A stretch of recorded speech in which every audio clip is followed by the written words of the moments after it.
My parents said they couldn't afford to take me on vacation. Then I saw my sister's kids in first class. I didn't say a word. But a week later, they weren't smiling anymore. I've always been the other sibling. Not the golden child, not the one who gets praised at family dinners. Just there. My sister Sarah, on the other hand, was the shining star. The perfect daughter. The loving wife. The doting mother of two precious children. The one my parents always bent over backward for. And I? I was Daniel, the responsible one. The one who didn't ask for much. The one who worked hard, paid his bills, and, unfortunately, always seemed to have extra money when someone in the family needed it. It started small. "Danny, could you help with the electricity bill this month?" My mom had asked once. "Your father and I are a little tight." I had just started my first real job, and I was happy to help. Then, my sister needed a little help too. "Liam needs braces, and it's just so expensive." I wouldn't ask, "But I know you're doing well," she had sighed over the phone. And so it went. Helping with bills. Covering unexpected repairs. Chipping in for my niece and nephew's school supplies. "You're so lucky, Danny," my mom would say with a smile. "You don't have all these responsibilities like Sarah does." Lucky. That's what they called it. I told myself it was fine. It's family, after all. And besides, I wasn't struggling. I had no wife, no kids, no massive expenses. But there was one thing I had always wanted. To travel. I had dreamed about it for years, saving up, looking at destinations, imagining myself exploring places I had only seen in pictures. Yet somehow, every time I got close, something came up. A family emergency. An unexpected expense. A guilt trip. So when I finally booked my dream trip to Italy, paying for every cent myself, I told no one. It was my one selfish act. Or so I thought. I was at the airport, waiting in the economy boarding line, feeling that mix of nervous excitement and exhaustion that came with international travel. Then, I heard my sister's voice. "No, Liam, put your backpack down. The seats are huge, you don't need all that stuff." I turned my head, and my breath caught in my throat. Sarah, my niece and nephew, my parents, all standing in the priority boarding line, laughing, relaxed, wearing matching vacation outfits. First class. For a second, I thought I had lost my mind. My parents, who couldn't afford a trip for me. My sister, who always claimed they were struggling. I took a slow breath. Maybe they saved up for this. Maybe it was some kind of miracle. Then I heard my mom laugh. "Oh, I still feel bad we couldn't take Danny," she said, shaking her head. "Please," Sarah snorted. "He wouldn't have fit in." Laughter. A pit formed in my stomach. I clenched my jaw, turning away as the attendant called their group for boarding. I didn't say a word. I just watched them walk into first class, completely unaware that I had seen everything. And in that moment, something inside me changed. I didn't text them. I didn't call. For the first time in my life, I let the silence sit. Normally, I was the one checking in. The one asking if they needed anything. The one making sure my parents weren't struggling. But this time, nothing. And it felt good. My trip to Italy was everything I had dreamed of. Walking through ancient streets, drinking espresso at tiny cafes, standing in front of the Colosseum, knowing I had made this happen for myself. I should have been happy. And I was. But at night, when I sat on my hotel balcony, watching the city lights flicker, I kept replaying that moment at the airport. He wouldn't have fit in. The words echoed in my head, scratching at something deep inside me. It wasn't even about the money. Not really. It was the realization that my family never saw me as one of them. They had been laughing at me. I wasn't their priority. I wasn't even an afterthought. I landed back home a week later, and that's when the call started. First, it was my mom. "Hey, sweetheart. How was your trip?" Her voice was overly cheerful, like she was trying too hard. "It was great," I said flatly. "Oh, good, good. Listen, your dad and I were wondering if you could help us out this month. Just a little extra for groceries. You know how things are." I let the silence stretch between us. Then, I laughed. It wasn't planned. It just slipped out, sharp and bitter. "Groceries?" I repeated. "You mean like the ones you bought on your way back from first class?" Silence. Then, a nervous chuckle. "Danny, that was different. We had some airline miles saved up, and Sarah found a great deal." "Don't," I cut her off. "Just, don't." "Sweetheart, it's not what you think. We would have taken you if we could, eh?" "But you could," I snapped. "You just didn't want to." More silence. I could almost hear her scrambling for something to say. "We didn't think you'd mind." I closed my eyes, gripping the phone tighter. "You didn't think I'd mind?" I repeated slowly. No apology. No guilt. Just a casual admission that they never even considered me. That was the moment I decided. No more bills. No more helping out. No more being the forgotten son who just existed to make their lives easier. 2 days later, my sister called. I almost didn't answer, but curiosity got the better of me. What do you want, Sarah? I said instead of hello. Oh, so now you're too good to answer your own family, she snapped. I smirked.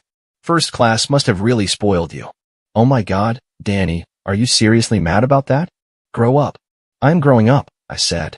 That's why I'm done taking care of you. A pause. Then, the voice she always used when she wanted something. Soft. Sweet. Manipulative. Danny, come on. You know how hard things are for us. You don't have kids. You don't have real expenses. It's different for you. Right? I said. And yet, I still paid for Liam's soccer fees last month. Well, yeah, because you always do, she said, like it was obvious. Like it was my job. Not anymore, I said simply. Another pause. Then she laughed. Oh my God, she scoffed. You're actually serious. Wow. You were such a selfish little. Click. I hung up, and for the first time in my life, I felt free. The silence didn't last long. By the next morning, my phone was flooded with missed calls and messages. First, my mom. Mom, Daniel, I don't know what's gotten into you, but this is not okay. We're family.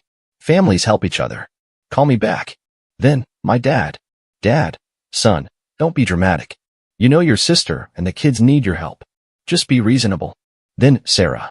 Sarah, are you actually ignoring mom and dad? Wow, you really think you're better than us now? I didn't respond to any of them. Instead, I got up, made myself a coffee, and sat on my couch in complete silence. Silence I hadn't had in years without someone asking me for something. It felt amazing. But by noon, the guilt-tripping turned into outright panic. Another call from my mother. I let it go to voicemail.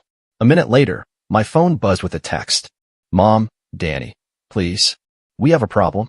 I rolled my eyes. Another problem. Another crisis I was supposed to fix. Then, another text. Mom, it's about the house. That got my attention. I sighed, debating whether to ignore it.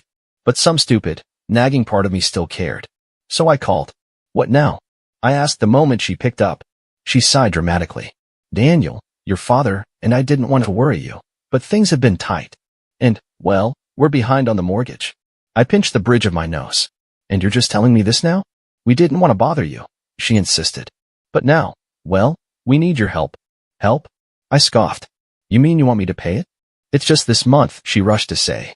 Just to keep us afloat until things settle. Huh, I said, leaning back.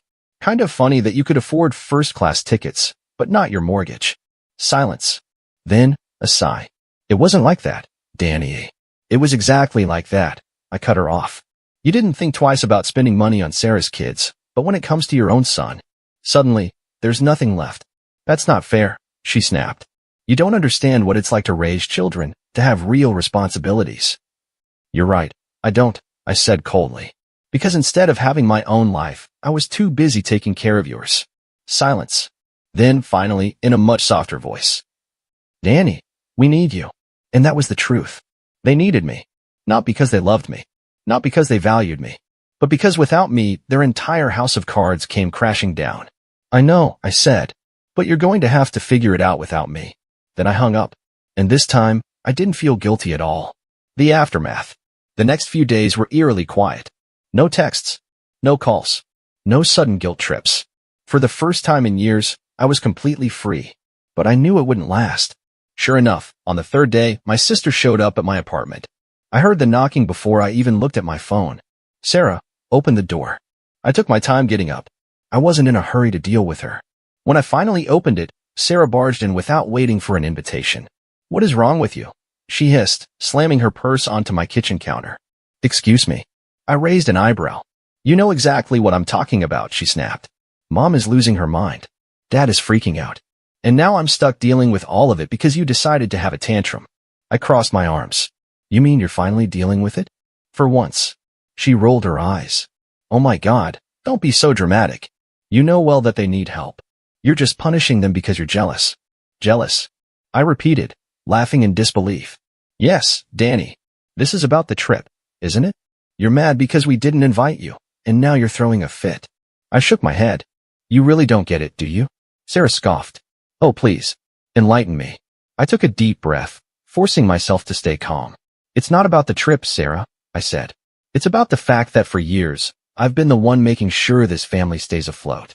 I've covered bills, helped with your kids, paid for emergencies, while you and Mom and Dad acted like I didn't exist unless you needed money.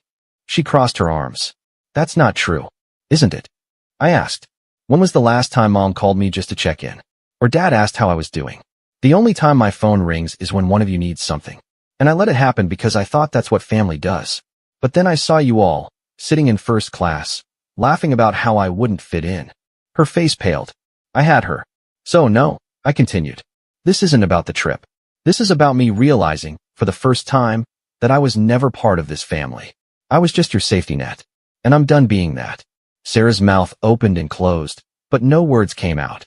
For the first time, she had no comeback. Finally, she grabbed her purse. Fine, she said stiffly. Do whatever you want. But don't come crawling back when you realize what a mistake you've made. I smiled. Don't worry, I said. I won't. She slammed the door on her way out. And for the first time in my life, I felt free. After Sarah's dramatic exit, I braced myself for the next round. My parents weren't the type to let things go easily, and I knew they'd try something soon. Sure enough, the next day, my phone lit up with a message from my dad. Dad, Daniel, come over for dinner Sunday. We need to talk. I almost laughed.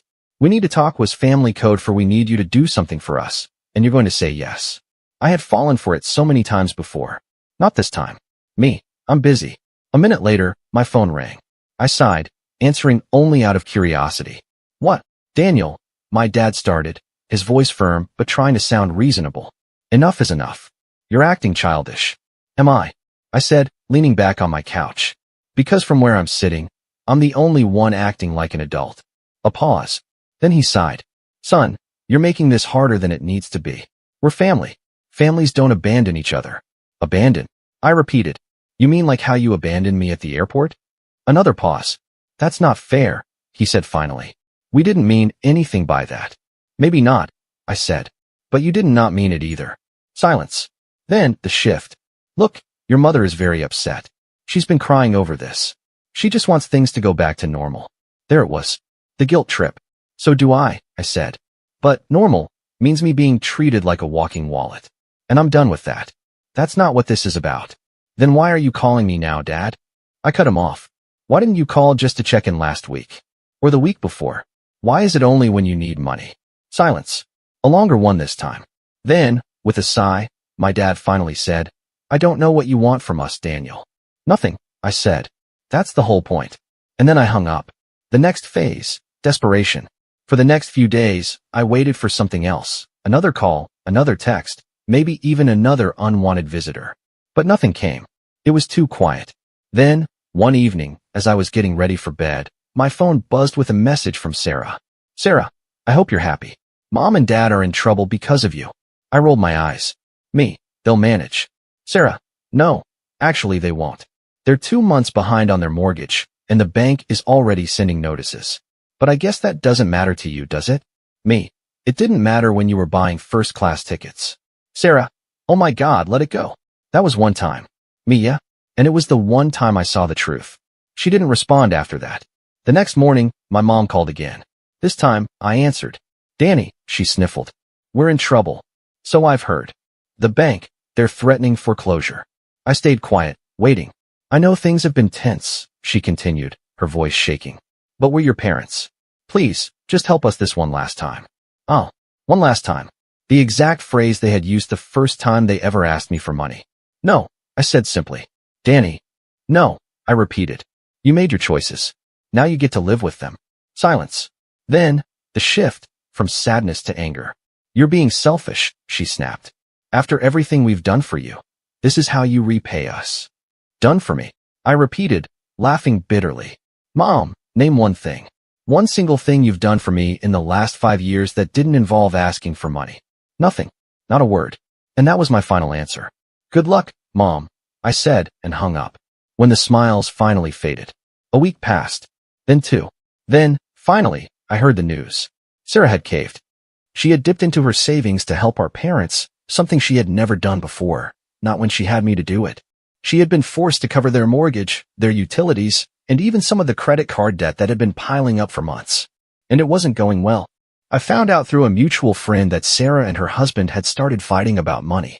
Apparently, he hadn't even known how much my parents relied on me, and now that she was on the hook, it was straining their finances too. Their perfect little life? Cracking. Their easy smiles? Fading. And my parents? They were finally learning what it meant to struggle without their safety net. Without me.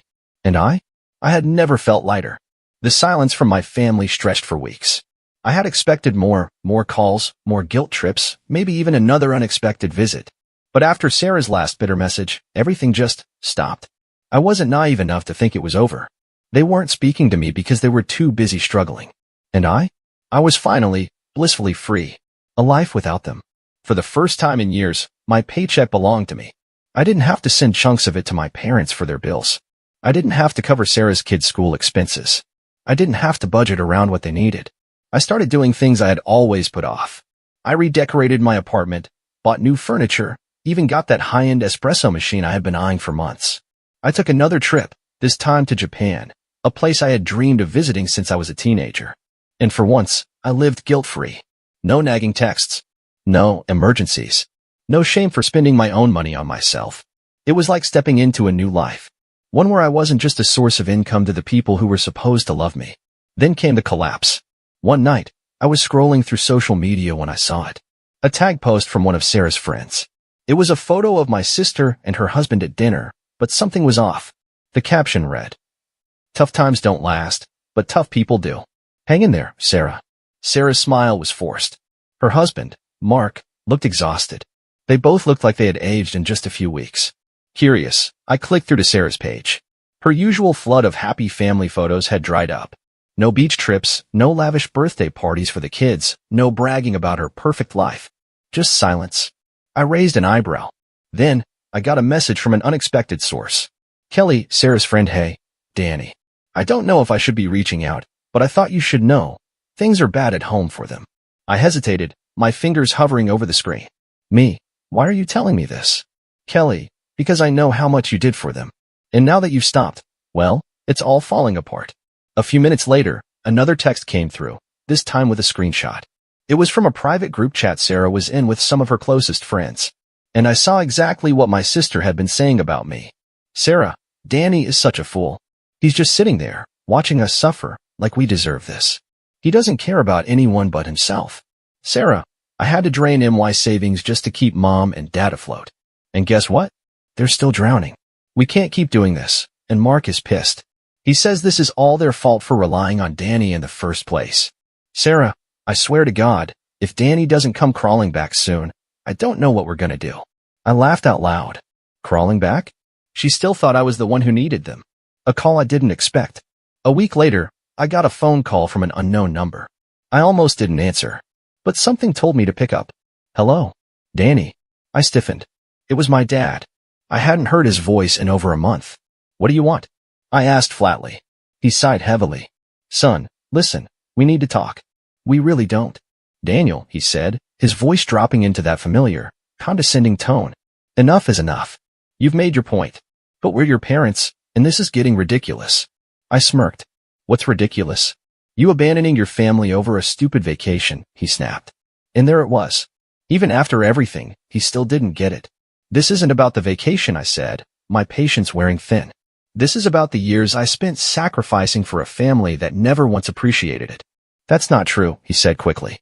"We always appreciated you." "Then why was I never invited?" I cut him off. Silence. I could hear him breathing, hear the weight of the question settle into his chest. But he wouldn't admit it. "Look," he said instead. "We can fix this. Your mother and I." "Fix what, Dad?" I interrupted again. "The fact that I finally have boundaries? The fact that you can't manipulate me anymore? Because that's not fixing anything. That's just going back to the way it was." Silence again. Then, finally, a sharp exhale. "Sarah's struggling, Danny. She needs help." I laughed. I couldn't help it. "Oh, so now Sarah needs me? She's drowning. Mark's talking about selling the house. The kids don't understand what's happening. Not my problem. Daniel, be reasonable." "I am," I said calmly. For the first time in my life, I'm being completely reasonable. A long silence. Then, my father's voice turned cold. "So that's it? You're just walking away. You walked away first, I reminded him. At the airport. Remember? More silence. Then, finally, a bitter, clipped. Fine. And he hung up. The final goodbye. That was the last time I ever heard from my father. I expected another round of begging from my mother, but it never came. Sarah? She stopped messaging me completely.